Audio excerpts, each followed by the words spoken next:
Hi guys, good morning. Welcome back to my YouTube channel. This is Wilfred. And today guys, lockdown no more. Hindi. May curfew pa po. From 9 AM to 5 PM pwede pong lumabas. So today, we're going to Balad Kabayan Supermarket. So let's check guys kung marami bang tao or naka-lockdown pa rin yung mga iba. So let's see. Samahan nyo ako guys.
Guys, we're arriving na at Kabayan Supermarket at Al Balad, Jeddah, Saudi Arabia. Okay, so let's check inside. See ya! Hi guys, so nandito na kami sa may Kabayan Supermarket.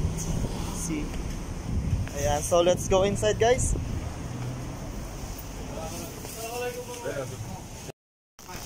Hi guys, ayan, may free disposable gloves sila. So, eto po yung Balad. Konti na lang po yung tao kasi time for... Ayan. So, let's go guys! Let's do...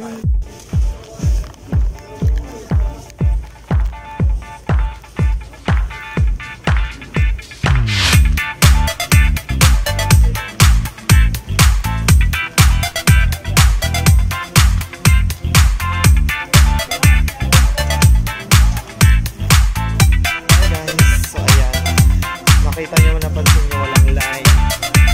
Not too crowded Kabayan Supermarket. So, for now, just gonna buy the moment to boost your immune system. Kailangan natin yung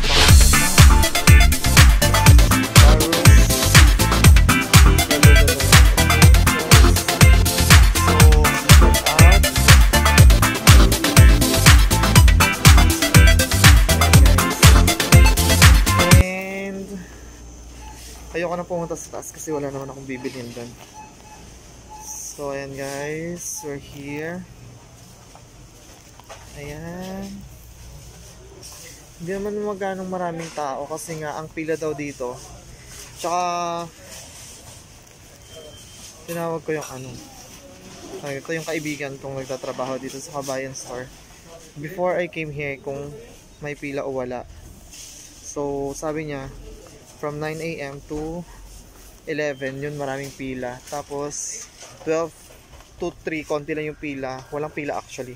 Tapos 4, doon maraming tao, dagsaan. Kasi nga before the curfew ends, kailangan mabili na nila yung gusto nila. So ayan guys ha, konting update tayo for Kabayan Supermarket. See ya! So yun guys, at this moment, super crowded ang Kabayan Superstore. Hanggang dyan, hindi siya crowded. Super ko kaya. Hanggang dito. So sabi ng ano, 40. Morning lang siya, mga alas 4 na ako. But this time, so ngayon,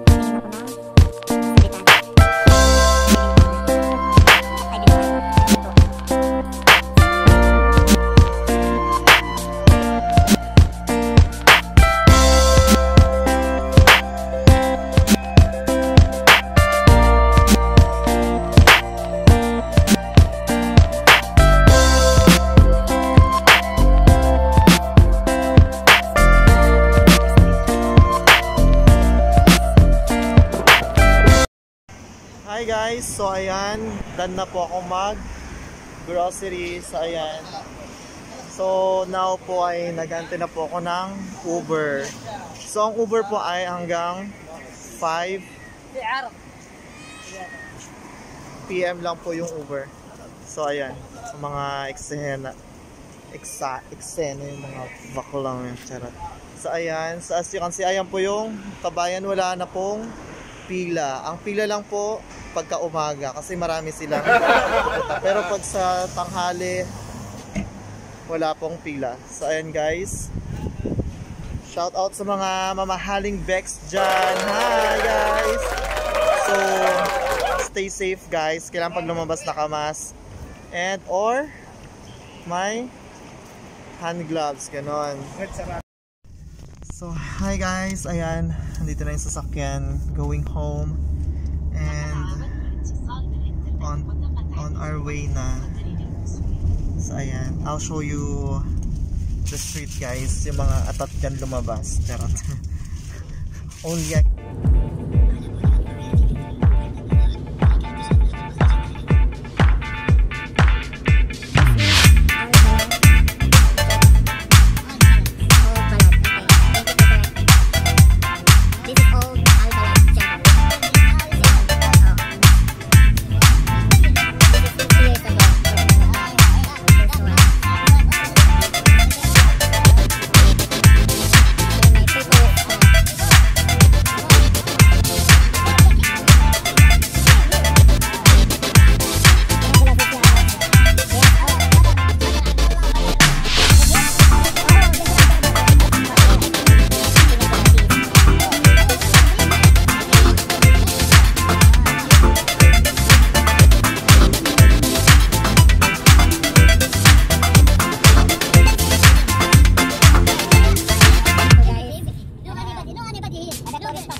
bilis natin ilang minuto.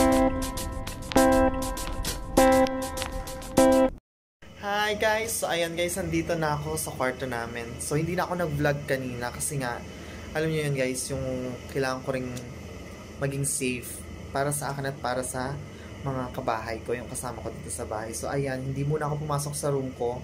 So, nagdiretso ako sa CR, naligo ako. As long as guys, kaya nyo namang wag muna pumasok sa kwarto kung galing kayo sa labas. Kasi ako talaga exposed ako sa labas kanina. I go to the grocery store and then umuwi ako. So, parang syempre, you need to be clean first bago ako pumasok sa kwarto mo. So, ayan. So, naligo muna ako. Then after maligo, pumasok agad ako dito sa kwarto. So, I know I'm clean. Tapos wala yung virus sa kamay, ganon, kung saan man.